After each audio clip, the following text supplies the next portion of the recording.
a esta primera de las 4 clases que va a dar la doctora María Laura Méndez, que es antropóloga y doctora en educación, que tiene múltiples trabajos, actividades en muchas de las instituciones y es una amiga de la casa de hace muchísimos años. Y, sí. bueno, lo que les voy a pedir a todos es que apaguen sus micrófonos, se muteen, como usamos ahora esta terminología, y después, a medida que vaya transcurriendo la clase, van a tener oportunidad de escribir o de elevar sus preguntas para que podamos iniciar, después de que María Laura nos cuente un poco las temáticas que va a desarrollar, la posibilidad de intercambio. ¿Sí? Así que bueno, María Laura, te cedo la palabra. Bueno, muchas gracias Débora, y muchas gracias al Centro Oro, como siempre, por esta acogida cordial, ¿no? Y me alegro de ver a mucha gente, por lo menos ver las caras de mucha gente conocida, de algunos que hace mucho tiempo que no veo, y otras por ahí algunas caras nuevas, o que me parecen nuevas, porque por ahí son nuevas porque solo veo la cara, ¿no? Así que bueno, ustedes saben que pasan esas cosas. De manera que vuelvo a agradecerle, le agradezco a Débora la gestión, muy especialmente, porque me parece que es una nueva oportunidad. Lo hicimos el año pasado, hicimos un recorrido el año pasado que fue muy intenso, me parece. Y bueno, trataremos de que este año nos salga más o menos igual, depende de todos, depende de todos. Este año yo propuse como temática, por lo menos eso puse en el título, deseo, pasiones y libertad, ¿no? En realidad son evidentemente 3 aspectos que en principio estarían tomados desde la filosofía de Spinoza. Pero como a mi juicio, la filosofía de Spinoza es una especie de inflexión de una curva, uno con lo que ha planteado Spinoza va para atrás me refiero en el tiempo filosófico, ¿no? O sea, para atrás de Spinoza sería con todo lo que él dialoga, ¿no? Él dialoga con la metafísica clásica o la filosofía clásica con la filosofía cristiana, y con ese incipiente siglo XVII, que es empieza el siglo de la razón, no se va a consolidar esto, ustedes saben, hasta el XVIII y el XIX. Por lo tanto, Spinoza, si bien es un racionalista y si pertenece al movimiento racionalista, así se lo califica en general, tiene mucho de no racionalista, digamos, ¿no? Pero es lo perdido en la filosofía moderna. Entonces, me parece que vamos a hacer permanentemente un ida y vuelta, porque por algo será que nos ha tomado a todos una especie de fiebre spinociana, ¿no? Spinoza aparece hoy por todos lados, incluso estudiado desde distintas perspectivas filosóficas y no filosóficas. Entonces, en ese sentido, nos centramos en Spinoza, pero me parece que vamos a ir y volver, si nos es posible, ¿no? Si nos es posible y si a ustedes les parece que se entiende. Yo les vuelvo a pedir lo mismo que le pedí a la coordinadora, a Débora, que en lo posible voy a hablar un rato y después vamos a hacer el diálogo con las preguntas, pero si no se entiende algo de lo que estoy planteando, por favor sí, ¿no? Me lo hacen saber, porque de alguna manera hay que volver sobre lo dicho o hay que decirlo de otra manera, ¿no? Así que no tengan ningún problema en ese sentido, por favor. Bueno, vamos a comenzar entonces diciendo cómo hoy es un hoy extendido también, no es hoy solamente en este presente, es un hoy que se extiende hasta los principios por lo menos la primera parte del siglo XX, hasta los años, o desde los años 30 más o menos, en donde, según Bachelard, por eso me interesa plantear este punto de partida en Bachelard, se cambia la perspectiva del pensamiento, pero no es solo del pensamiento, sino también de la investigación. Y en ese sentido él dice, hay que crear ya no una metafísica, sino una metamicrofísica. Porque es a partir de la microfísica y los estudios microfísicos que realizan obviamente matemáticos y físicos, que hay muchos aspectos de nuestra forma de conocer, es más, de nuestra forma de pensar el mundo que varían. Y este es un punto de partida interesante. Por eso ese texto del año 31 de Bachelard, que justamente se llama de un título que nos podría parecer extraño, ¿no? Se llama Noúmeno y microfísica. Recuerden que noúmeno es un término kantiano, ¿no? Que para Kant había una división entre lo fenoménico y lo nouménico.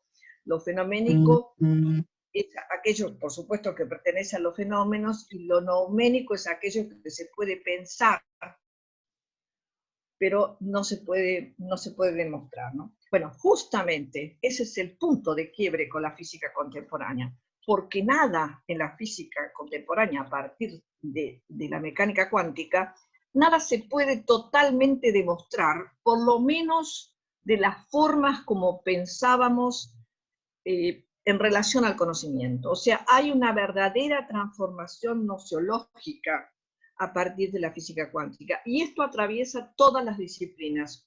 Y también, además de atravesar todas las disciplinas, atraviesa o pone en cuestión, mejor dicho, pone en cuestión el disciplinamiento de las disciplinas. O sea, como el siglo XIX partió las disciplinas en disciplinas absolutamente separadas, repartió, digamos, distribuyó el conocimiento en compartimentos totalmente estancos, sin permitir las relaciones. Bueno, justamente esta inflexión, que fíjense que ya es vieja, porque es de la primera parte del siglo XX, ¿no? Desde los años 20 en realidad. Sin embargo, recién ahora, porque así son las transformaciones lentas, sobre todo las transformaciones del pensamiento, porque las transformaciones del pensamiento suponen transformaciones en nuestros modos de subjetivación, sin la menor duda, son lentas. Tal vez ahora estamos más o menos en condiciones de dar cuenta de cómo cayó ese viejo paradigma del conocimiento, que se supone que podía haber un conocimiento único, un conocimiento total, sea para los empiristas del lado de la experiencia, sea para los racionalistas del lado de la razón. Bueno, esta dicotomía o este binarismo clásico de la división del conocimiento también se rompe con la mecánica cuántica, porque la mecánica cuántica no puede demostrar lo que propone, no puede hacer otra inferencia que la inferencia matemática, y cuando va a determinarlo, o sea, cuando va a experimentar en relación a lo que es micromolecular o en relación a lo que es subatómico, cuando lo va a experimentar, dicen los físicos, esto ya no está. Cuando vamos a ver el átomo, ese átomo ya no está en ese lugar donde nos fuimos a buscar. Ya no está. Ya no está, ¿por qué? Porque en realidad nunca está, sino deviniendo.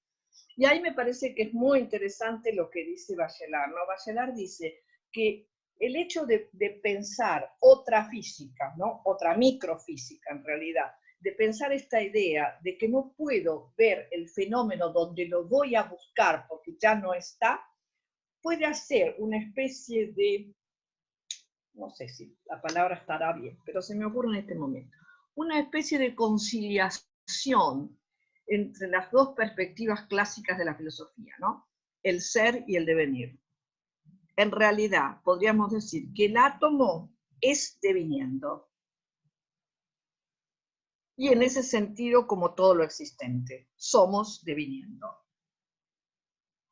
El átomo no existe ahí donde lo voy a buscar, porque ya no es, porque ya no está, porque ya devino otra cosa. Ese es un punto. Y el otro punto crucial para entender este corte, ¿no? del conocimiento en realidad, en la actualidad, es pensar que aunque pudiera aislar un corpúsculo, un microcorpúsculo, supongamos que lo pudiera aislar, lo pudiera estudiar, ese microcorpúsculo aislado ya no es, porque solo existe en relación con otros. Bueno, esto es fundamental para entender, ¿no? No sé si yo logro transmitir para mí la importancia que tiene incluso para mí esta perspectiva de Bachelard, ¿no? No sé si la logro transmitir con claridad. Pero esta idea de que un corpúsculo no lo puedo estudiar solito, ¿no? Sino, porque no es eso, porque ya no es, porque es en relación. Bueno, en ese punto es donde yo voy a situar el pensamiento de Spinoza.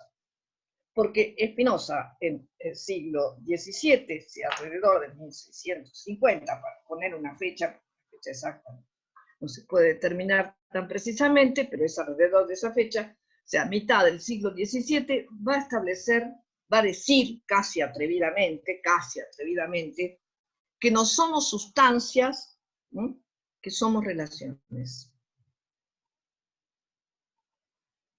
Esto es esto que les estaba diciendo, ¿no? No puedo aislar un corpúsculo porque si lo aíslo ya no existe, porque existe solo en relación con otros. Es exactamente, o es más o menos, lo que había dicho Spinoza. No somos sustancias, somos relaciones. Pero al decir no somos sustancias, somos relaciones, o al decir fundamentalmente no somos sustancias, se está oponiendo a toda la perspectiva clásica de la filosofía clásica y de la filosofía cristiana, nada más y nada menos que en torno al concepto de sujeto. Un sujeto es fundamentalmente una sustancia, o el soporte de una sustancia. Por lo tanto, somos en tanto sustancia. Y encima Spinoza nos viene a decir que no somos, porque somos solamente relaciones. Relaciones en un entramado de relaciones. O sea, que nosotros somos relaciones, pero además todo lo que nos rodea, o sea, todo el universo, son relaciones. Esta simple posición, digamos, que parece simple, pero no lo es, realmente supone una perspectiva epistemológica totalmente diferente. Esta perspectiva epistemológica nos va a correr de lo absoluto. En ningún momento en la terminología spinoziana va a aparecer la idea de que hay algo absoluto, ni de que hay algo total. Ni absoluto ni total. ¿Por qué? Porque no hay totalidad posible, porque tal como concibe él el universo es la multiplicidad infinita de relaciones. Eso es el universo, multiplicidad infinita de relaciones, que como es obvio, no nos es dable conocerlo, sino en aspectos parciales. Pero no porque nos falte algo para conocerlo, porque ahí está la diferencia de Spinoza. En Spinoza no hay ni negatividad ni falta, y esto evidentemente por ahí molesta un poco cuando lo digo a propósito, así directamente para que produzca impacto. No hay ni negatividad ni hay falta. No nos falta nada, a nada de lo que exista en el universo le falta nada. ¿Y por qué no le falta nada? Y no le falta nada porque el universo en su conjunto, incluido nosotros por supuesto, es esa expresión constante de la naturaleza. Y la naturaleza se expresa cada vez con todo lo que es. No se guarda nada para expresarse, se expresa cada vez con todo lo que es. Por lo tanto, no le puede faltar, porque es como que no se guarde nada. Esa es una de las perspectivas de Spinoza para no pensar en términos ni de totalidad ni de falta. La totalidad es imposible. ¿Por qué? Porque esta expresión de la naturaleza es inmanente, y por lo tanto se está expresando ahora y se expresará en un rato y en un rato y en un rato, pero siempre en una expresión de lo que sería lo actual en términos de otro filósofo, que es Bersón, ¿no? Se expresa en lo actual y no se guarda nada, no deja nada. ¿No? Esa sería una perspectiva por la cual Spinoza no puede pensar que a ninguna de las expresiones le falta algo. Es tan perfecta como puede serlo en cada momento.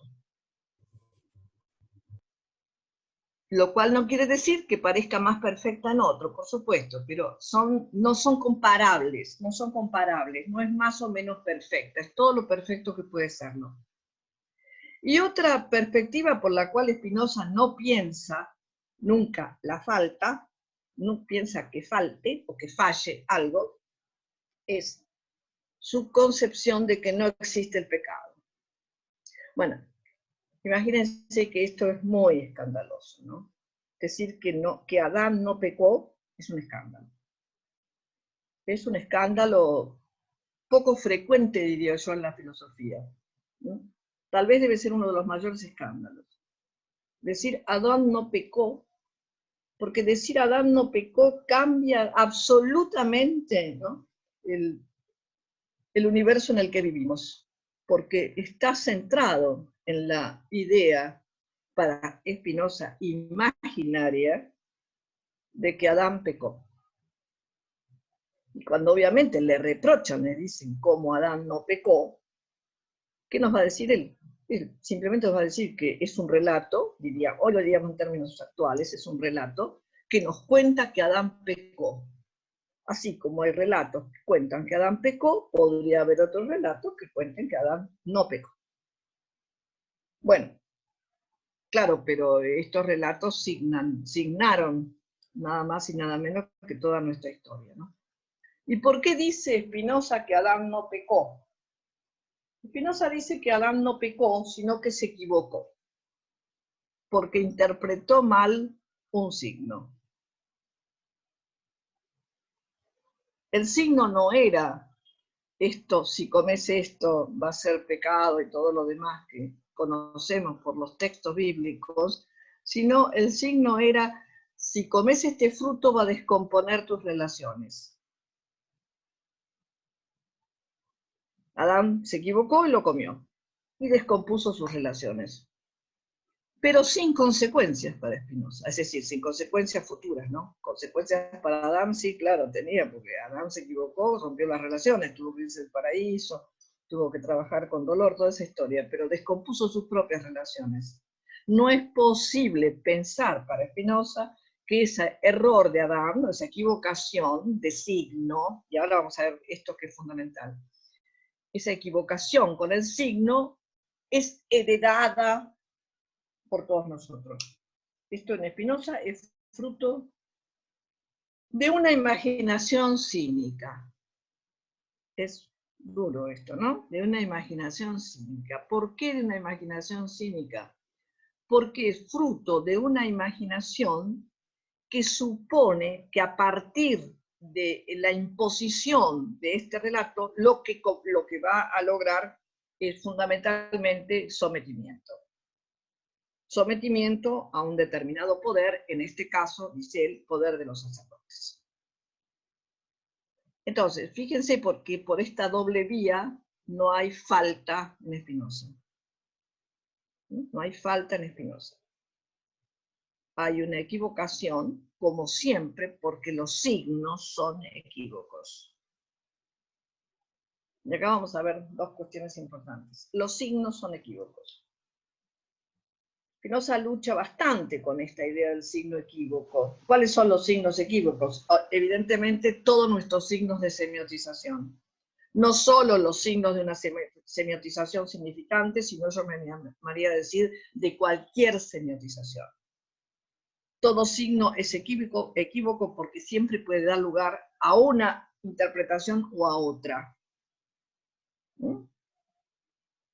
En esta especie de desesperación de Spinoza, de dar cuenta que todos los signos son equívocos, busca alguna univocidad en donde no haya equívoco. Así, en esta univocidad, desde esta perspectiva de la univocidad, es como instaura su sistema filosófico a partir de un supuesto, como todo sistema filosófico, ¿no? O como todo sistema de pensamiento, a partir de un supuesto. Para hacer otro sistema de pensamiento hay que partir de otro supuesto. Este es el supuesto al que partió Spinoza, que no es ni mejor ni peor que otros supuestos, simplemente es su supuesto por el cual la naturaleza entonces no es equívoca, es unívoca. Y este término también es tramposo, porque unívoco nos lleva a la idea de lo uno, y Spinoza no lo llevó a la idea de lo uno, justamente lo sacó de la idea de lo uno. Lo sacó de la idea de lo uno porque está preguntándose o cuestionándose por esta idea platónica platónica y posplatónica, del ser o del bien, del ser y de lo uno, ¿no? Esta polémica entre los platónicos y los neoplatónicos acerca de si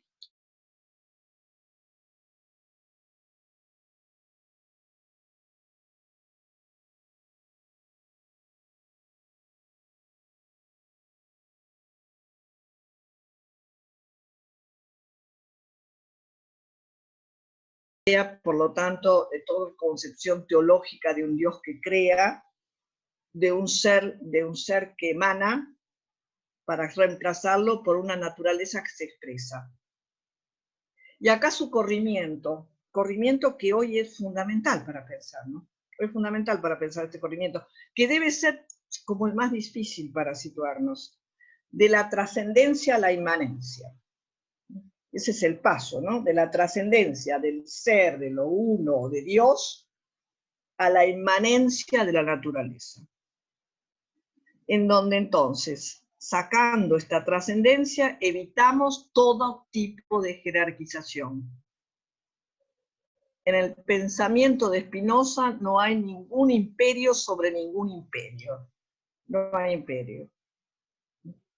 No hay imperio, no hay superioridad.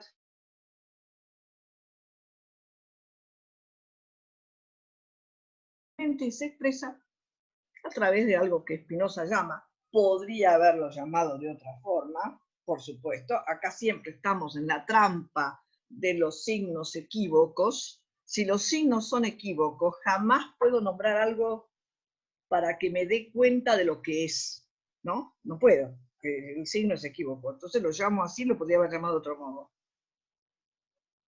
Esa manera como llama Spinoza a las formas de expresión de la naturaleza son los modos de existencia. Modos de existencia. Y no somos más que eso, dice Deleuze, más que modos de existencia.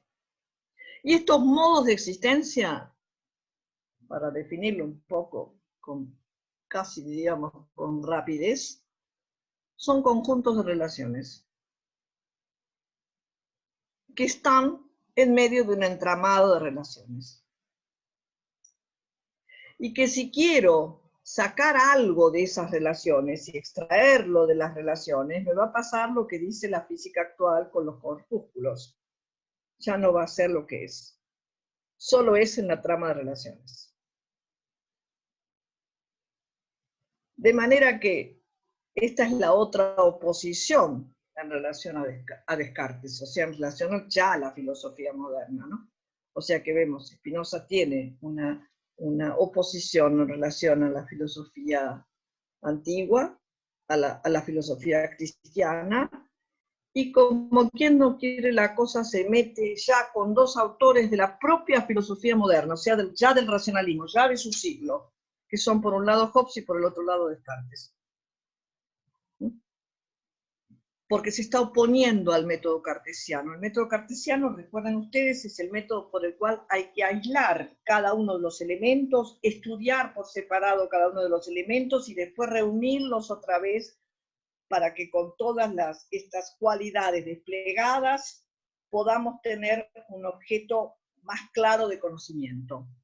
Bueno, en Spinoza esto es un imposible, porque en cuanto sacamos un elemento de sus relaciones, ya no existe, porque existe solo en las relaciones. O sea, lo mismo que en la física contemporánea, el método analítico de Descartes no va más, diríamos, no va más, va solamente pensando algo en el entramado de relaciones. Por fuera de su entramado de relaciones ya no es. Y es en este entramado de relaciones donde deviene constantemente otra cosa. Entonces nos encontramos con esta especie también de encrucijada, ¿no? Porque, ¿qué son los modos de existencia? Nombre, por supuesto, un nombre, somos todo lo existente. Cada uno a su modo. Cada uno a su modo, estableciendo relaciones a su modo. Cada modo tiene un modo, a su vez, de establecer relaciones, que no son para nada iguales a las de otro modo. Y hay otra cosa que establece acá Spinoza, ya lo saben, ¿no? Estos modos no son jerárquicos. O sea, no hay ningún modo de existencia que pueda suponerse superior a los otros y por lo tanto dominarlos.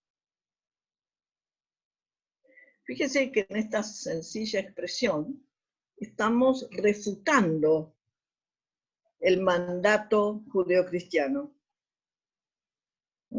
Dios le hace pasar a Adán todo lo creado y le dice que lo nombre para dominarlo. Porque evidentemente esa creación humana es superior al resto de lo creado.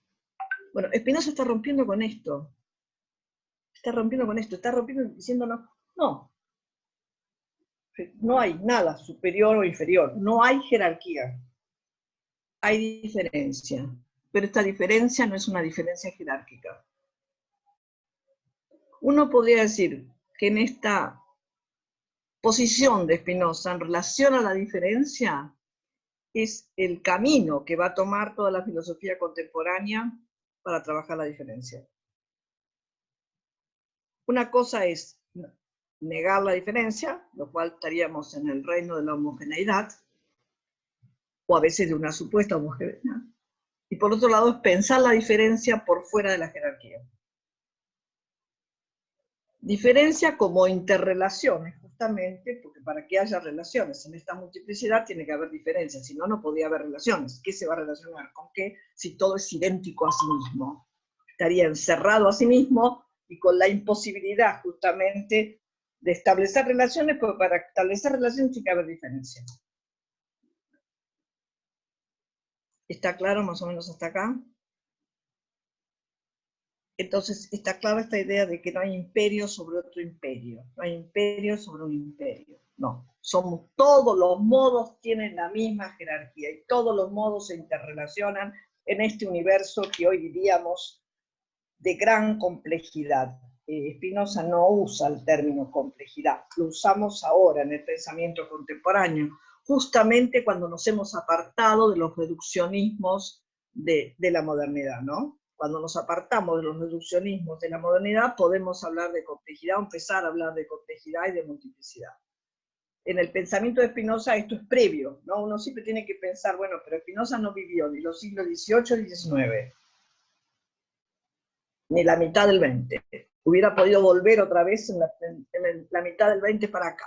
De alguna manera volvió, ¿no? De alguna manera volvió, justamente volvió de la mitad del siglo XX para acá, justamente porque se puede empezar a plantear la relación con la diferencia, la relación con la complejidad y la imposibilidad de aislar un elemento para estudiarlo y después volverlo a poner en su conjunto, porque eso ya no es el elemento, porque se lo sacó de las relaciones. Entonces, todo esto retorna de la mitad del siglo XX para acá. Podríamos decir, ahí hubiera podido resucitar Spinoza y nos hubiera dicho, bueno, más o menos esto es lo que quise decir, pero se borró en el siglo XVIII y XIX. Se borró porque triunfó otra línea de pensamiento. No importa. Porque triunfó otra línea de pensamiento. Incluso triunfó otra línea de poder. Porque Spinoza nos coloca también. Sí, la obra de Spinoza, esos autores, no es una ontología, para otros es una ontología. Obviamente hay algo indiscutible, es una ética porque él nos legó su texto más importante, que es la ética. Y en este sentido opuso la ética a la moral, ¿no? En esto sí que es clarísimo en Spinoza, opone la ética a la moral. Entonces no es una ontología, o sí es una ontología, indudablemente es una ética, pero también es un pensamiento político, porque no puede separar la ética del pensamiento político. Y cuando Spinoza piensa el plano de lo político, piensa la vida en común. ¿Cómo es posible que podamos vivir en común? Bueno, y acá podríamos poner dos ejes, a cómo es posible desde Spinoza, ¿no? O estos tres ejes que yo propuse. ¿Cómo es posible la vida en común? Somos seres deseantes, el título, deseo. somos seres que tal vez deseemos la libertad, que no sepamos bien qué es. Y por otro lado somos seres pasionales, ¿no? Aunque también somos seres de razón. En esta combinatoria que hace Spinoza es la que nos invita a pensar justamente estos planos. Entonces decimos ahí en Spinoza que tiene que ver con una ontología, sin duda una ética opuesta a la moral, y todo esto junto es un Spinoza político, porque nos plantea cómo es posible la vida en común. Bueno, ¿a qué está respondiendo entonces Spinoza? Spinoza está respondiendo a un pensamiento que se inicia también en el siglo XVII, fundamentalmente con otro pensador que es Hobbes, ¿no? Pensador inglés, contemporáneo de Spinoza, un poco mayor que él, pero contemporáneo de Spinoza, que se le va a ocurrir la tremenda idea, para mí tremenda, sinceramente, idea, de que la sociedad se conforma de individuos. O, dicho de otra manera, que los individuos preexisten a la conformación de la sociedad. O, dicho de otra manera, que a partir de los individuos aislados habrá que crear la sociedad o lo común. ¿Por qué digo que es fundamental entender este diálogo que va a estar, que no hayan hablado, ¿no? Con los textos. Se habla con los textos, nosotros dialogamos con Spinoza a partir de los textos. Bueno, Spinoza dialogaba con Hobbes a partir de sus textos y de su propuesta de pensar que hay que volver, estamos en el siglo XVII, ¿no? Un siglo muy terrible porque es el siglo en donde se consolida el gran comercio capitalista. ¿No? Todavía no estamos en la fase industrial del capitalismo, estamos en la fase comercial del capitalismo, ¿no? En esa instancia de creación de una nueva forma de intercambio, de una inauguración de una forma de intercambio que implica intercambio con ganancia y con acumulación. Bueno, estos elementos, y con equivalente único, ¿no? Los tres elementos del comercio están presentes en la obra de Hobbes. Pero lo que Hobbes observa es que a partir de que evidentemente el comercio produce ganancia, la lógica de relación social es la competencia. Y esto es fundamental porque esto atraviesa toda la modernidad, ¿no? Hasta hoy, obviamente, por supuesto, lo vemos a cada rato. La competencia como elemento fundante de las relaciones sociales. ¿Por qué están compitiendo? Están compitiendo por ganar más, obviamente. Que en ese momento no había otra fuente que el comercio. Y entonces, lo que Hobbes va a ver, tanto en Inglaterra como en Holanda, fundamentalmente, son estas grandes sociedades comerciales que tienen luchas feroces para poder monopolizar el comercio, fundamentalmente el comercio de esclavos. Fíjense la trama, qué trama, ¿no? Como todo está tramado, como no podemos separar los elementos, no podemos separar esta aparición del comercio, esta invención del comercio, ¿no? Conjuntamente con lo que se va pensando acerca de las relaciones en la sociedad, que son relaciones de competencia porque son las que necesita el capitalismo para poder tener más ganancia que otro, en el cual aparece claramente la oposición entre el yo y el otro, ¿sí? Una oposición insalvable en el capitalismo, por más adorno que le pongamos, ¿sí? Porque evidentemente si yo quiero ganar más, el otro tiene que perder. Esto no tiene mucha explicación más que esa oposición entre el yo y el otro. Después todo lo que hay que trabajar sobre eso, por supuesto. Uno podría decir acá aparece como la raíz de las muchísimas patologías que conocemos, ¿no? Pero a Hobbes se le ocurre una cosa más. Inventa Hobbes un elemento más. Inventa que los humanos, en él directamente es la idea de naturaleza humana, ¿no? La naturaleza humana Lo cual acá vemos otra cosa muy interesante, porque ya en esta perspectiva de naturaleza humana hay un principio básico de universalización. Somos todos exactamente iguales, no importa la época, no importa el territorio, ¿no? Esta universalización de la idea de la naturaleza humana, tenemos una característica: deseamos. Fíjense cómo se introduce tal vez la categoría que más importancia haya tenido a partir del siglo XIX, la mitad del siglo XIX, ¿no?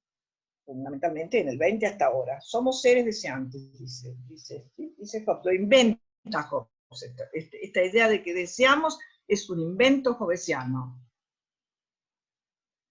E inmediatamente lo que ve, ¿qué deseo ve? El deseo terrible de estos comerciantes, que tampoco les importa con qué comercian, es lo mismo que comercien con azúcar, con cacao, con esclavos, no hay ninguna diferencia. Lo único que sí les importa es el beneficio.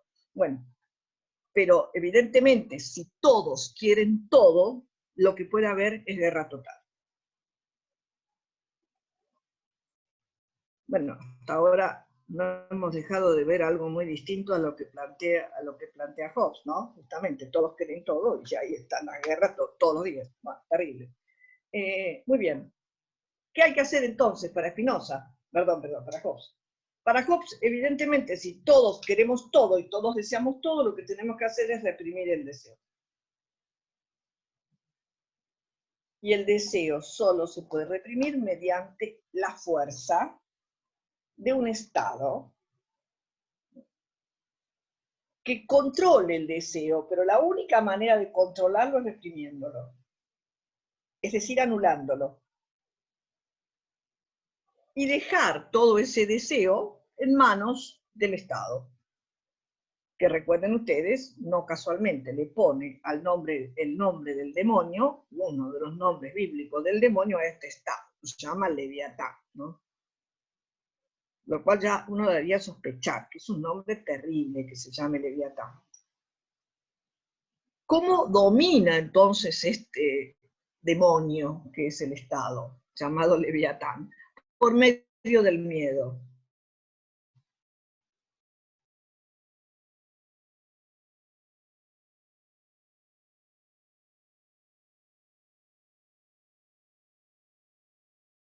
Es una idea triunfante en toda la filosofía política.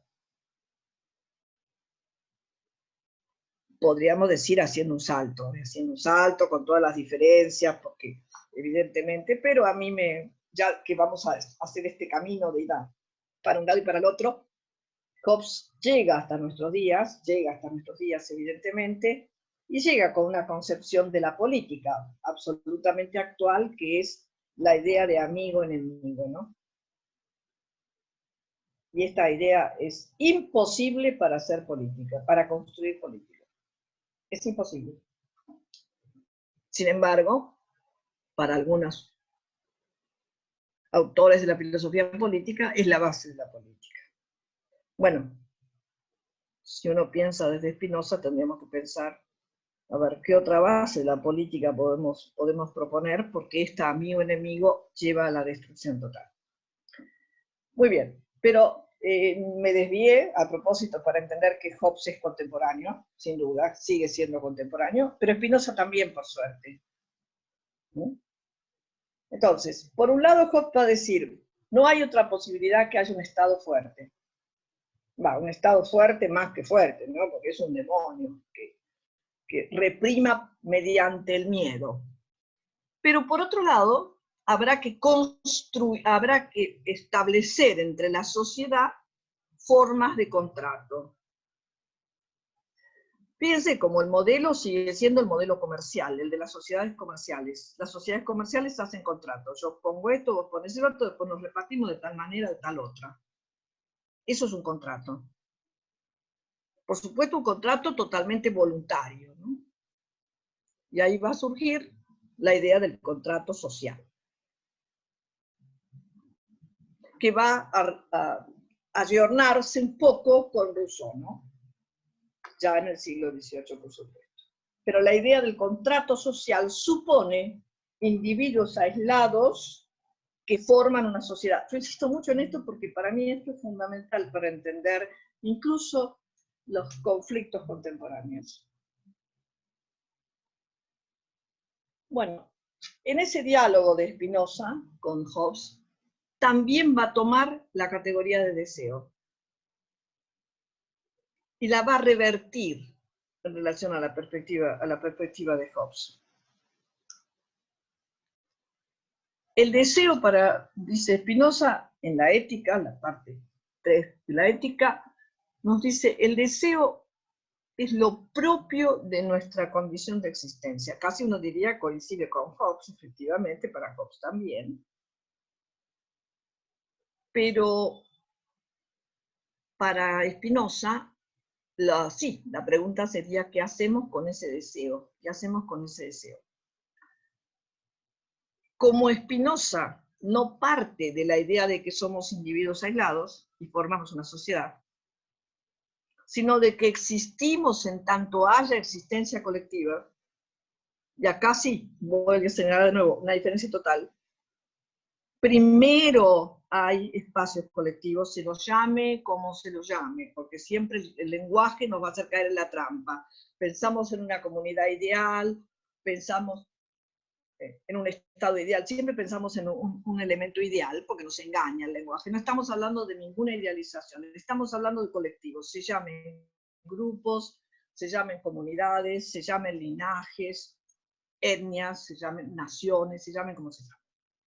No importa el nombre, el asunto es que somos parte de un colectivo, y en ese colectivo nos individuamos. Si formamos parte del colectivo, nos individuamos. Si no formáramos parte del colectivo, no habría posibilidad de individuarnos, o sea que no nacemos individuos. Y podríamos decir, ¿y qué es lo que nos hace posible individuarnos? Bueno, justamente lo que nos hace posible individuarnos es que cada uno de nosotros tiene una potencia singular. Entendido por potencia singular, esa fuerza de la existencia, esa manifestación de la naturaleza en nosotros, y esa potencia es una potencia deseante. Fíjense exactamente lo inverso, ¿no? Lo inverso de Hobbes. En Spinoza, entonces, es el deseo lo que nos permite constituirnos o individuarnos desde la pertenencia a ese colectivo, a esa multiplicidad. Otro autor contemporáneo va a tomar esto, siglo XX, Simondon, va a tomar la gran problemática de la individuación, tomado en base evidentemente a Spinoza, y nos va a decir también, igual que Spinoza, que esta individuación es singular y transindividual, o sea que vuelve a ser colectiva. Esta individuación es singular, pero es con otros. Y se sigue alimentando de la relación con los otros porque no somos sin las relaciones. Entonces, el deseo en Spinoza lo define. Dice, el deseo es el apetito con conciencia. Es verdad, ustedes me dirán qué quiere decir conciencia en Spinoza, hay mucho que ver en esto, pero no importa, vamos a pensar un poco lo que él define, ¿no? Apetito con conciencia. También podemos decir para Spinoza, todo lo vivo tiene apetito. ¿Apetito de qué? Apetito de vida. O sea, todo lo vivo tiene potencia de vida, si no, no viviría. O la potencia de la existencia es justamente eso, esa insistencia en la vida. Los demás modos de existencia, no nos plantea exactamente Spinoza esto, pero los demás modos de existencia pareciera que no tienen conciencia de ese apetito, no sabemos hasta cuándo ni cuánto, porque los signos que emiten no los comprendemos, o sea, no sabemos. Pero sí sabemos, entonces, según Spinoza, que nuestro deseo es consciente. Sabemos qué queremos. Pero acá está la cuestión de Spinoza, que es maravillosa. Pero no sabemos por qué lo queremos.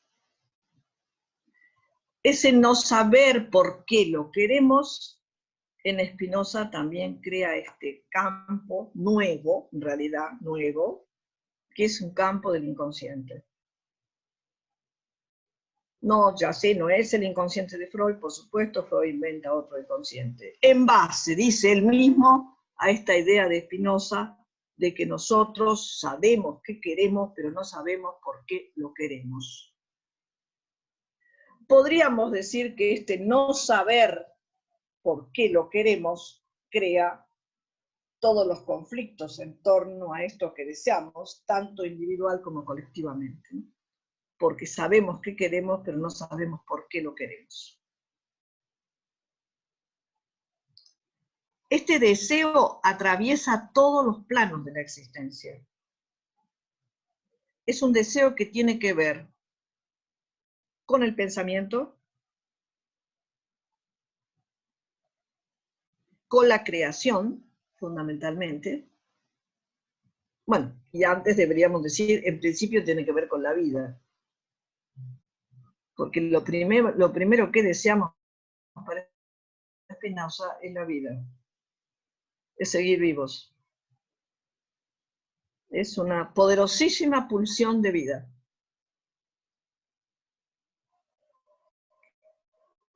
Sin esa pulsión de vida, o sea, sin esa potencia, no existimos. El asunto es estar para acrecentar esa potencia de la vida, ¿no? O por lo menos para no disminuirla.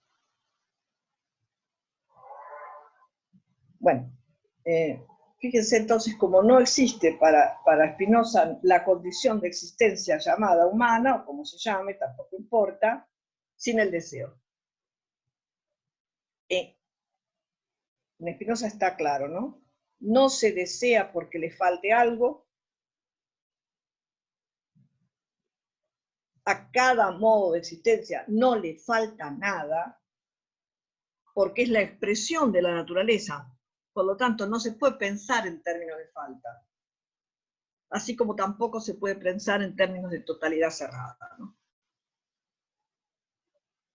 Ahora, si pensamos entonces el deseo como potencia, esta potencia es fundamentalmente potencia de creación.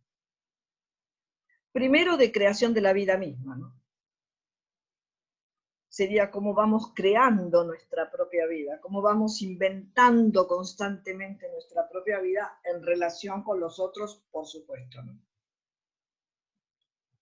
Y por otro lado, este deseo atraviesa tanto el plano, como dijimos, de la creación. Para Spinoza atraviesa el plano de la imaginación y del pensamiento racional. O sea, atraviesa todos nuestros planos. Sin esta potencia deseante, bueno, no existimos. No, Spinoza es más sencillo. Sin la potencia deseante no existimos. Somos definidos por la potencia deseante singular, que tiene esta doble característica, ¿no? Tendría una característica de universalidad, en el sentido de que todos tenemos potencia deseante, todo lo vivo tiene potencia, primero. En nuestro modo de existencia se llama deseo, a este apetito se lo llama deseo. Todos estamos atravesados entonces por esta potencia deseante, pero a su vez esta potencia singular. Es decir, cuando estoy diciendo es una potencia singular, es una potencia diferente. La singularidad habla de la diferencia, no es igual en todos. Pero ojo, porque Spinoza nos va a decir, tampoco es igual todo el tiempo en nosotros. En esta perspectiva de potencia de Spinoza, la piensa en relación, en función de una relación diferencial. Esta relación diferencial es la de mayor potencia, menor potencia. Pasando todo el tiempo de la mayor potencia a la menor potencia, de la mayor potencia a la menor potencia, de la menor potencia a la mayor potencia. Todo el tiempo en una relación diferencial. Y fíjense, cuando estamos hablando de relación diferencial, efectivamente estamos hablando de una relación con otros. En principio, de una relación con otros cuerpos. Humanos y no humanos, con otros cuerpos. Cualquier cuerpo, cualquier cuerpo. También puede ser un vaso de agua. Preferentemente hubiera sido de vino.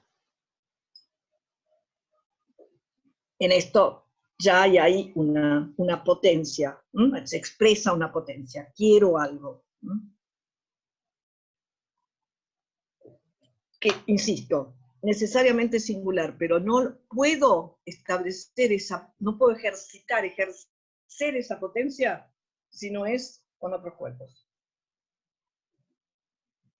Y acá es la otra oposición en relación a Hobbes. Cuanto más puedo establecer relaciones con otros cuerpos, mayor será mi potencia. Mayor será mi potencia en relación a esta manera de experimentar los otros cuerpos y en la posibilidad de aumentar mi percepción.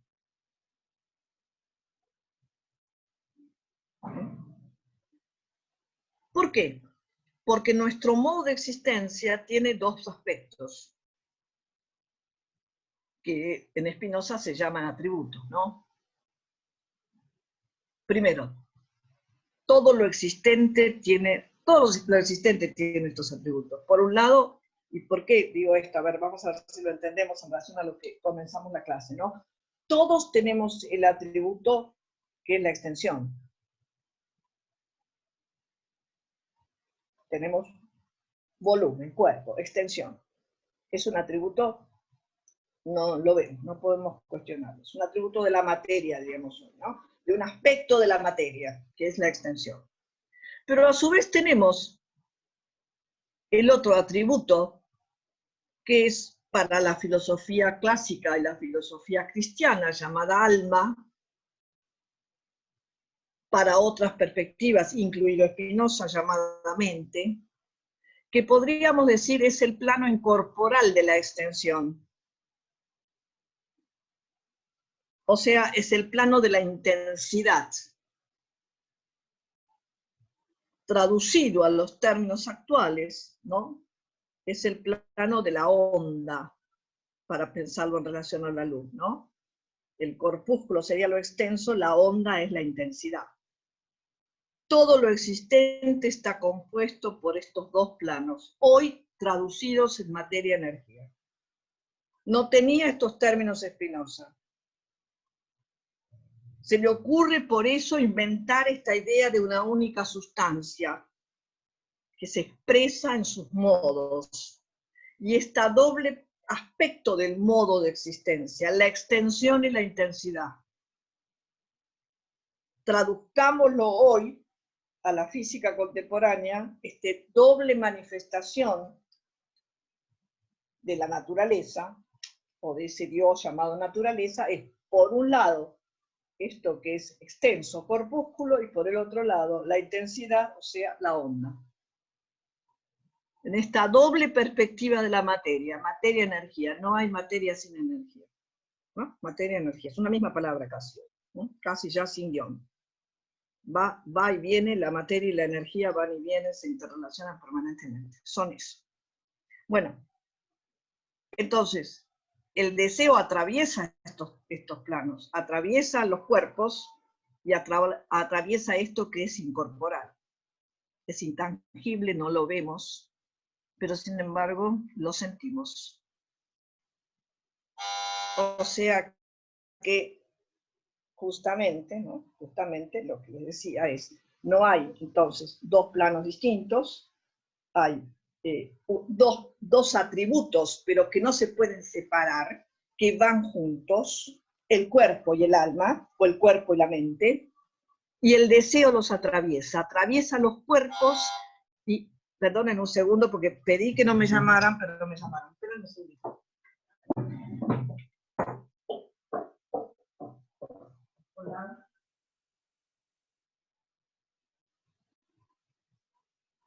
Bueno, pero pedí que no me llamaran.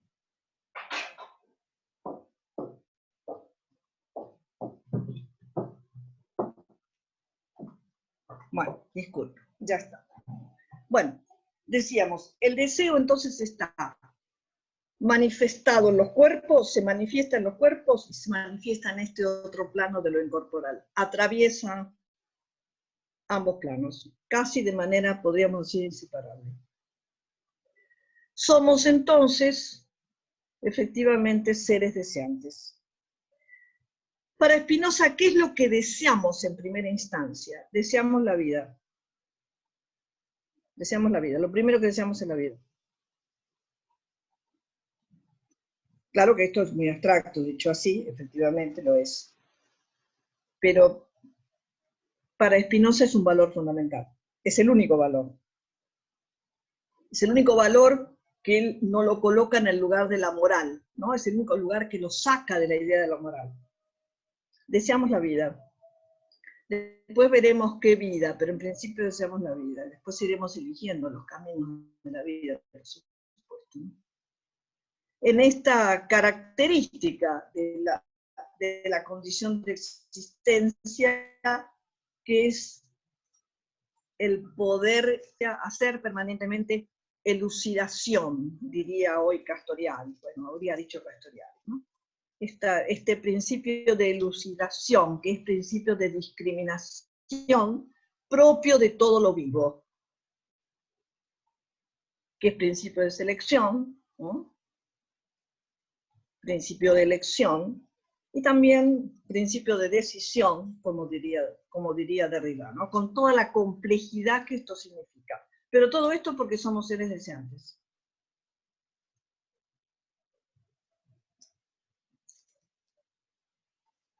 Bueno, ¿y a qué depende entonces que esa potencia aumente y disminuya? Y depende de las relaciones con los otros cuerpos, con las otras ideas, a veces con nosotros mismos. O sea que acá vamos a proponer justamente las otras dos cuestiones que yo proponía en el título, ¿no? Por un lado, somos seres deseantes, somos seres de pasión. Estas pasiones hacen que aumenten o disminuyan mi potencia, que pasen de pasiones tristes a pasiones alegres, en términos de Spinoza, para desarrollar después. Y también caernos de la ilusión, o de esta ilusión de creernos libres y autónomos. Somos seres en relación, no somos libres, no nacemos libres, dice Spinoza. Aunque Spinoza va permanentemente a defender un espacio de libertad que es el espacio del pensamiento. Es muy interesante esta defensa que hace Spinoza en el Tratado Teológico Político, fundamentalmente del pensamiento. ¿Por qué? Porque es el único espacio que tenemos que defender como espacio de libertad para poder crear. Porque de lo contrario, si no tenemos ese espacio de libertad para cuestionar, para discutir, para fugarse de lo dado, para no caer en las modelizaciones dominantes, todo esto no podríamos crear. Bueno, yo pararía un poco acá porque nos queda media hora, no sé qué les parece, Débora, ¿qué te parece? Sí, Si hay alguna inquietud, si hay preguntas, si hay dudas, si hay cuestionamientos. Yo ya sé que los va a haber, porque además fue a propósito bastante provocador la manera de exponerlo, porque Spinoza es provocador, Spinoza es un provocador, pero además porque al pensamiento hay que provocarlo, y esa es una idea de Spinoza, ¿no? Al pensamiento hay que provocarlo, y cómo se lo provoca, y se lo provoca como sacudiéndolo, ¿no? De aquello que nos parecía que no puede ser de otra manera. Sí, yo diría que abramos a preguntas, comentarios, observaciones, a partir de esto que vos decís, de la provocación, de esto que tendría que ver con lo vital y Sí. con la posibilidad de que estas relaciones aumenten o disminuyan las intensidades, así que bueno, se abre a... Sí. Y también con otra idea, ¿no? Que también podría ser de Spinoza, si quieren. Porque si no, es una imposición, ¿no? Entonces, a ver, Spinoza es un provocador. Pero fíjense que junto con la provocación, Spinoza siempre tenía como lema la cautela.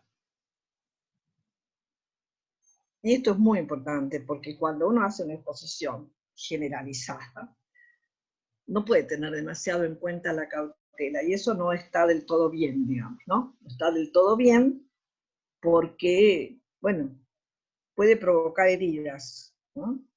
Estaría muy alejado a lo que quiere Spinoza. La cautela de Spinoza tiene que ver con que, bueno, por ejemplo, a mí todo esto no me llega, punto. No me llega. Para Spinoza no llega, no llega. A lo mejor llegará en otro momento o no. ¿No? Esto para mí me parece muy interesante entenderlo, ¿no? Bueno, se pregunta, se cuestiona, se mueve de lugares si uno quiere. Es decir, si está movido por ese deseo. Si no, no será el momento. ¿Mm? A ver, acá hay una pregunta.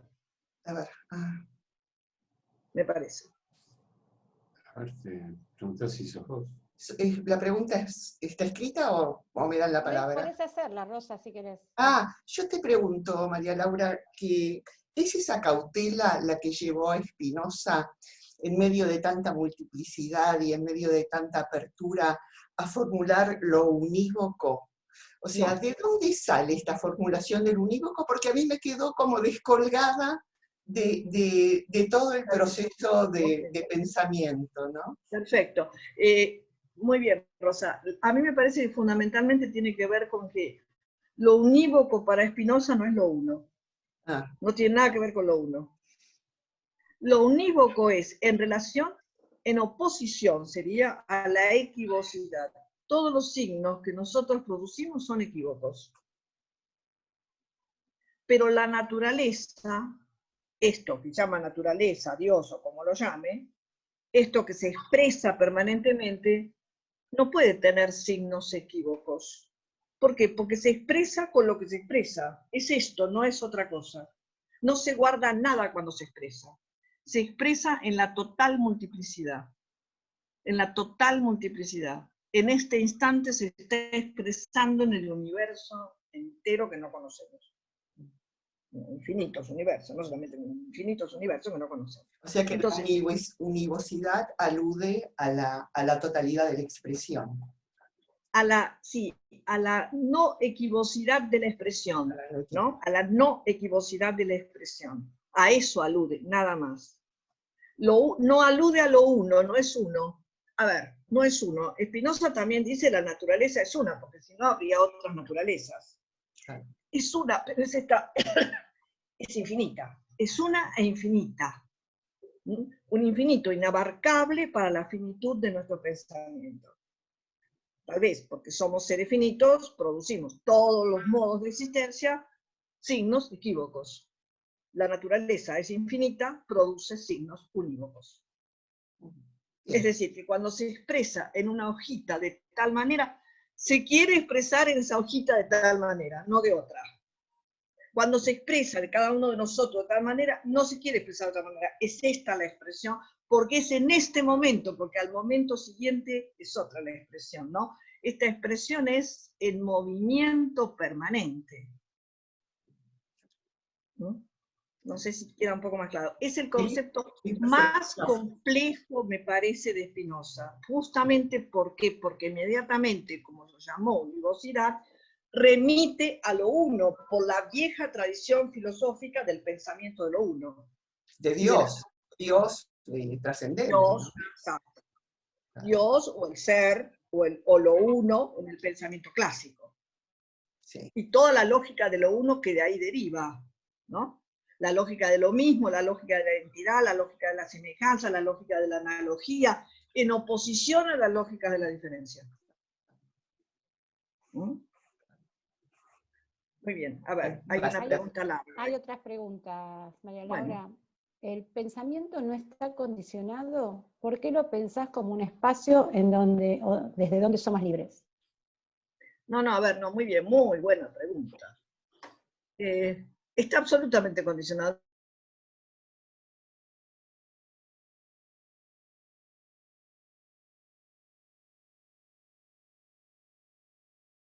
¿Qué es el lugar donde podremos salir de este condicionamiento, no en términos absolutos, porque vamos a estar condicionados a lo mismo, pero podremos romper, yo diría, con los condicionamientos dominantes, es en el pensamiento.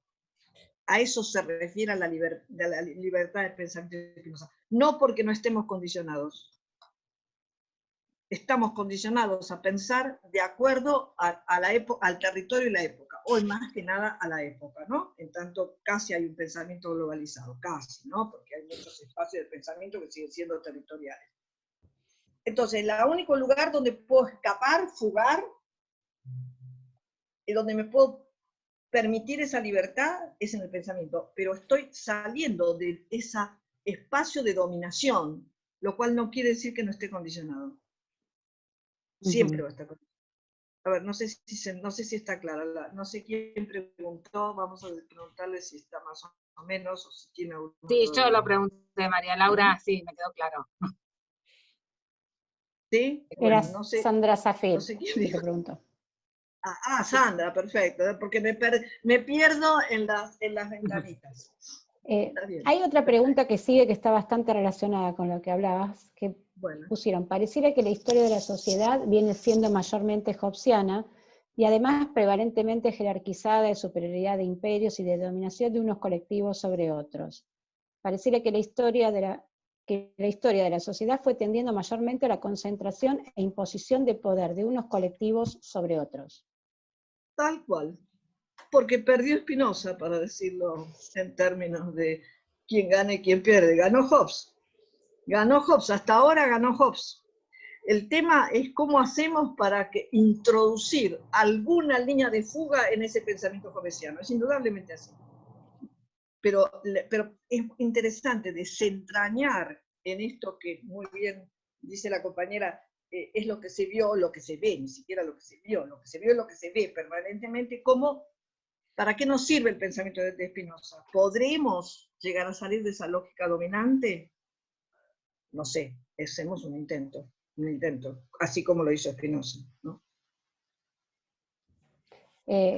Sí, con respecto al pensamiento hay un par de otras relaciones que aparecen en las preguntas. Una dice acerca del pensamiento, si el pensamiento paradojal permite pensar la univocidad como infinita y múltiple, y por otro lado, digo, porque las dos refieren al pensamiento, es un pensamiento aliviador. Spinoza da lugar al equívoco. Claro, sí, perfecto. Da lugar al equívoco, por lo tanto a la paradoja, tal cual, ¿no? Así es. Y no temerle a la paradoja, sostenerla, porque si no, cuando no la sostenemos, pensamos que de alguna manera puede ser superada esta equivocidad. La idea de que la razón va a superar la equivocidad es una idea que está absolutamente fuera de Spinoza. Jamás la razón, porque la razón se vale de signos, y estos signos son equívocos, entonces no se va a poder superar. Al contrario, habrá que ver qué se hace con esa paradoja, qué se hace con esos malos entendidos, pero no es un trabajo de una vez y para siempre, es un trabajo constante. Es un trabajo constante y es un trabajo, yo diría, fundamentalmente institucional, constante. Porque si creo que llego en algún momento a la total unidad, y esto así habíamos empezado con lo que dice Bachelard, ¿no? Hoy no se puede pensar que el pensamiento puede llegar a una unidad, porque no existe la unidad, porque no existe la unidad en el mundo, en el universo, eso sería, en el universo, no existe. Sino en la ilusión, en esto que Spinoza diría en lo imaginario existe la unidad, pero en el universo no existe. Entonces, pensar que vamos a llegar a una unidad, cualquiera sea, o a una totalidad, es una ilusión. Sostener la paradoja, habitar el conflicto, como sería la lógica de Spinoza, aprender a habitar el conflicto, no a superarlo, se supera uno y sale otro. Entonces es habitar en la tensión, habitar en la tensión permanentemente y hacer algo con eso, ¿no? Producir algo con eso, a partir de la tensión. Hay un par de preguntas acerca de la cautela, María Laura. Bueno. Por un lado, lo aleja de la cuestión del fanatismo. Perfecto. Y ¿La cautela en Spinoza no le significó represión a su desarrollo posterior? Bueno, eso me parece interesante, no lo sé. No lo sé, es una posibilidad para pensar, ¿no? Ustedes dirían entonces, no sé quién lo dijo, pero que es demasiado cauteloso el pensamiento. En realidad, el pensamiento de Spinoza, según parece y según algunos historiadores, existía en el siglo XVII como dos corrientes muy claras respecto al racionalismo, ¿no? Una que sería la de un racionalismo, que podríamos decir total, ¿no? Un racionalismo total, que es la corriente que triunfó, y este racionalismo de Spinoza, que nunca es un racionalismo total, ¿no? Es una razón mezclada con la pasión, de manera que nunca va a ser un reinado absoluto de la razón.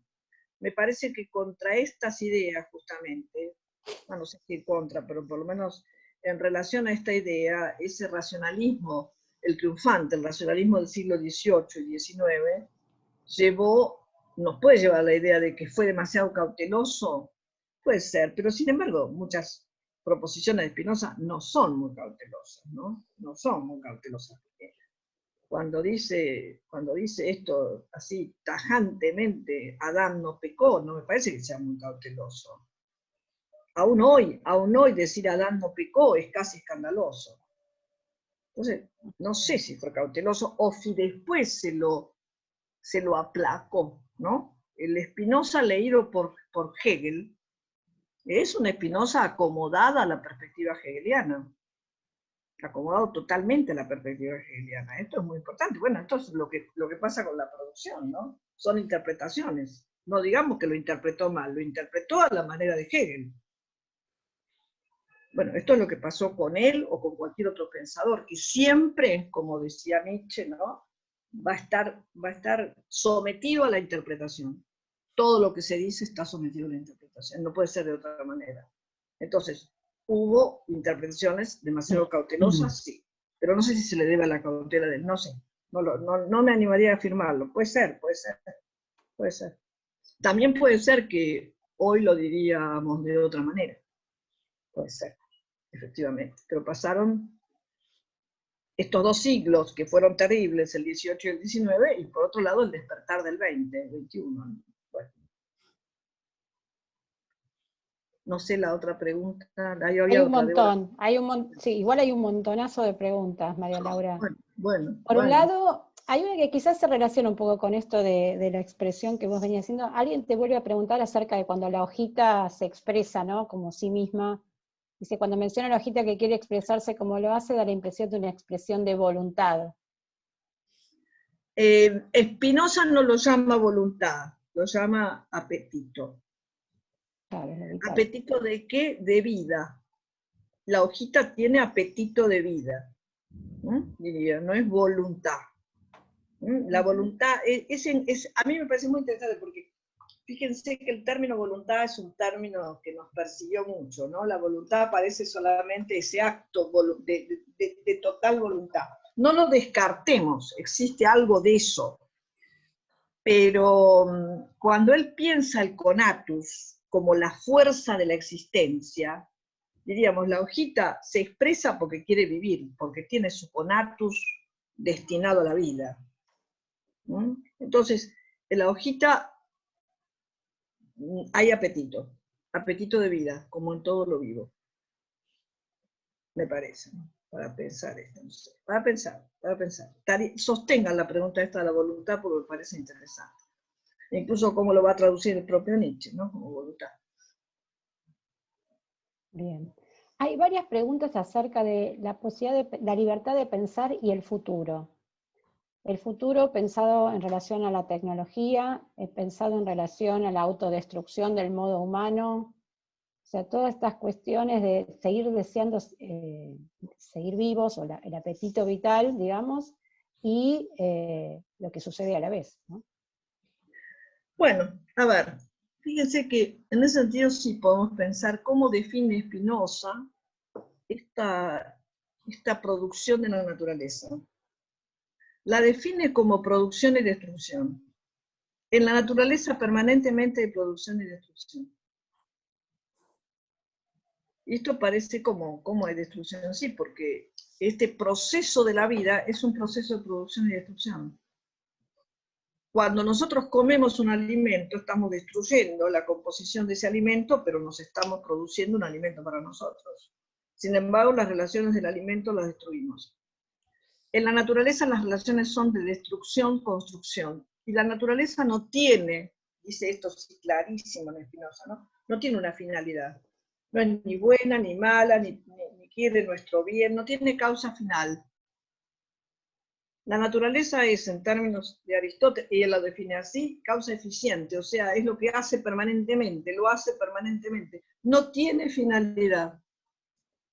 No tiene predeterminación. Tiene proceso de producción y destrucción, producción y destrucción. Se produce una cosa, se destruye otra, se destruye esto para producir lo otro, y así todo lo vivo es producción y destrucción. Entonces, ustedes preguntaban cómo pensar el futuro en relación a Spinoza. Bueno, me parece que ahí hay una cosa interesante para pensar nuestro modo de existencia en relación a esta idea de producción-destrucción de la naturaleza, ¿no?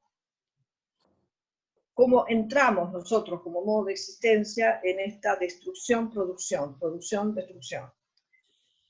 Y entramos en un modo extraño ahí, ¿no? Con todas las relaciones. ¿Cómo haríamos para pensar?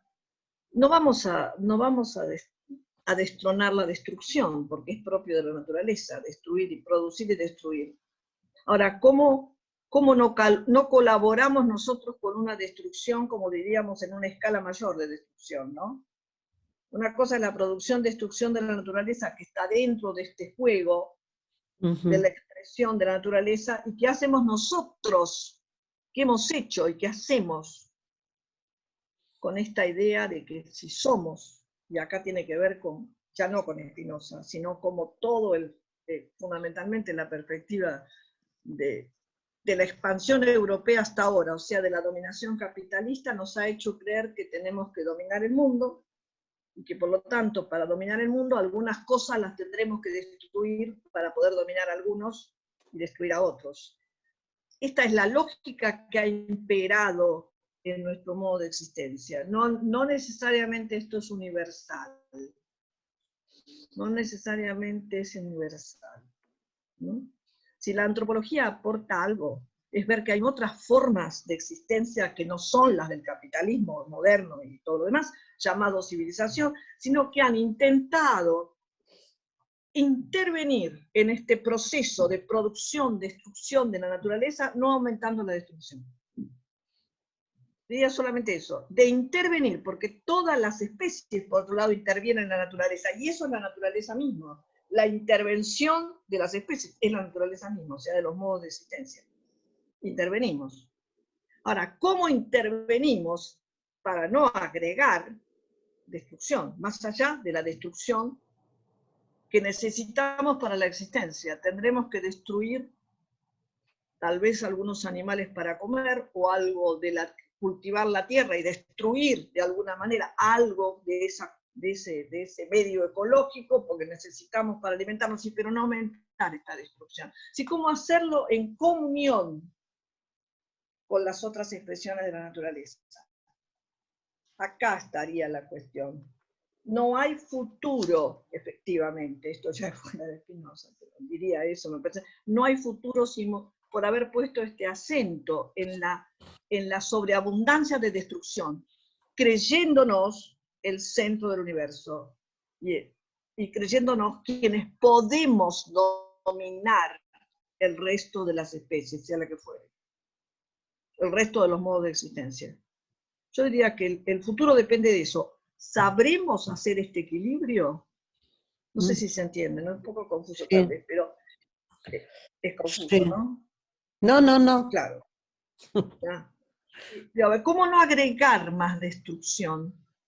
Nuestra condición de existencia en este periodo, que algunos geólogos y biólogos llaman el antropoceno, ¿no? Por algo lo llaman el antropoceno, o sea, fíjense, estamos en el centro geológico, ya somos una figura en esa perspectiva geológica o geofísica, que nos creímos con posibilidad de dominar totalmente el universo, a todas las especies, todo está a nuestro servicio.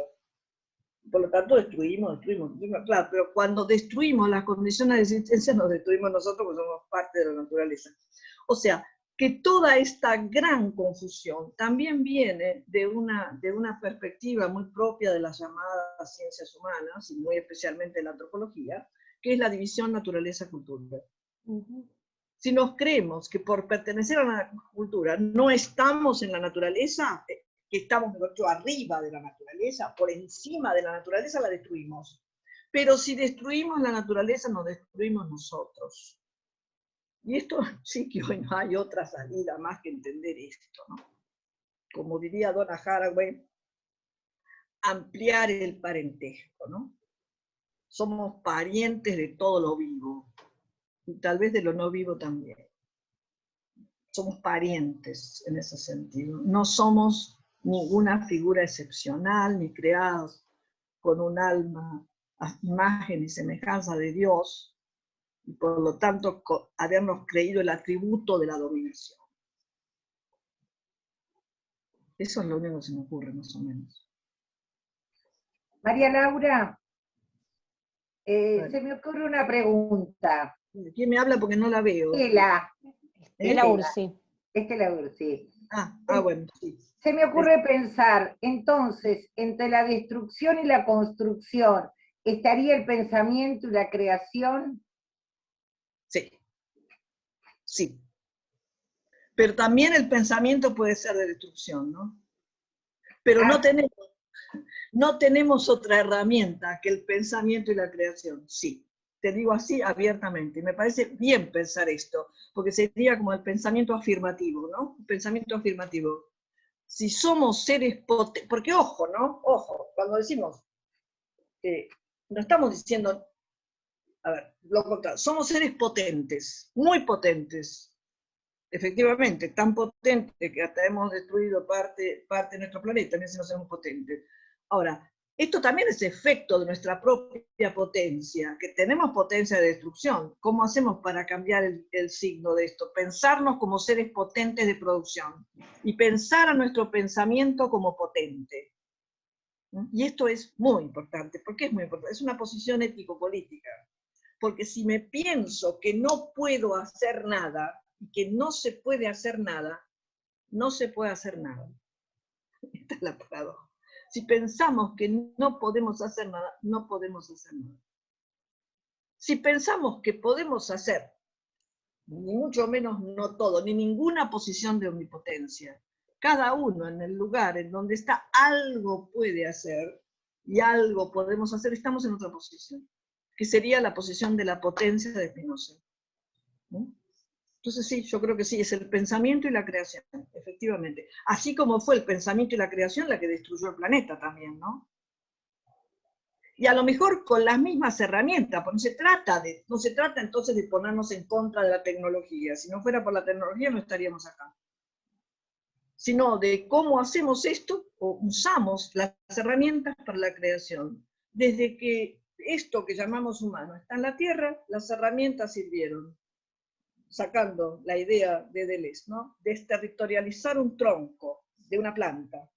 Este tronco que tomo, lo uso para cavar, lo uso para apoyarme como bastón, o lo uso como arma para matar.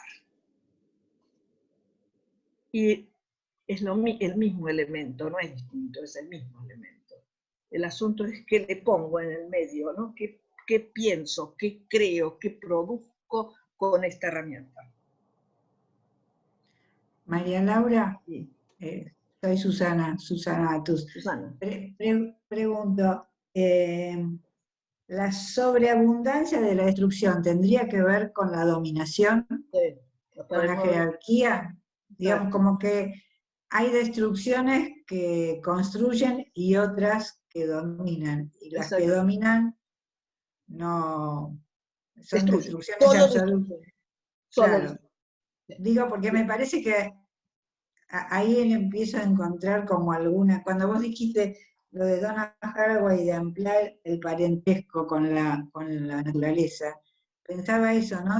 Salir de esa jerarquía y del dominio de la naturaleza. Entonces, bueno, es una destrucción, pero que es parte del movimiento, no una destrucción que coagula, ¿no? Exactamente, no que anule la producción. En la naturaleza hay juego de producción, destrucción constantemente. Cuando nosotros hacemos esa sobredimensión de la destrucción, evidentemente le estamos quitando potencia a la producción.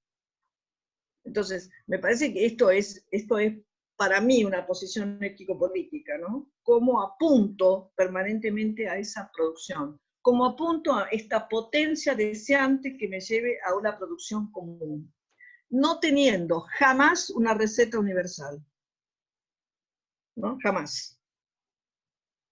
Jamás una receta universal. La receta es en situación. Sí. Eso crea otra complejidad mayor, porque decir, bueno, pero era mejor cuando alguien pensó por todos, ¿no es cierto? Entonces sea lo mismo, sea un pensamiento bíblico o sea un pensamiento teórico. Ya está pensado por otro, hago eso y listo. No era así el asunto. Justamente la caída de esa generalización y de esa universalización me lleva a que cada momento el compromiso es diferente y es singular. Y no hay receta universal.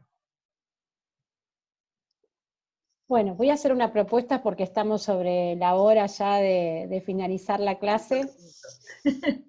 Sí, primero que todo agradezco a todos. Algunas preguntas no pudimos leerlas, les pido que las sostengan para la próxima clase, el próximo encuentro, que es el viernes, me lo volví a anotar, para 4 de junio a las 12:30. Perfecto. Que vamos a seguir trabajando algunas de estas ideas y supongo que van a surgir seguramente nuevas preguntas para que podamos dialogar. Bien que sostengan las preguntas, incluso que sostengan los desacuerdos, porque la cuestión se trata de desacuerdos, no de acuerdos. Lo común no se hace solo con acuerdos, lo común se construye en esa relación de acuerdos-desacuerdos. Entonces, bueno, que lo sostengan para la próxima, empezamos por ahí, seguimos después. ¿Qué les parece? Así que les propongo eso, y aparte, bueno, aparte de agradecerles a todos, los invito a todos.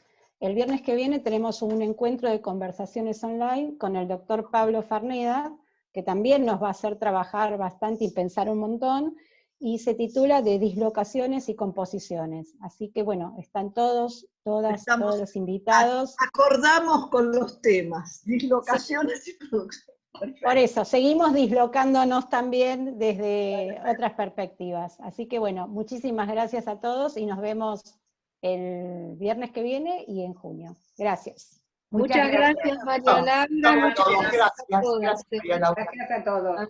Gracias. Muchísimas gracias. Gracias. Gracias. Muchas gracias. Gracias. Gracias.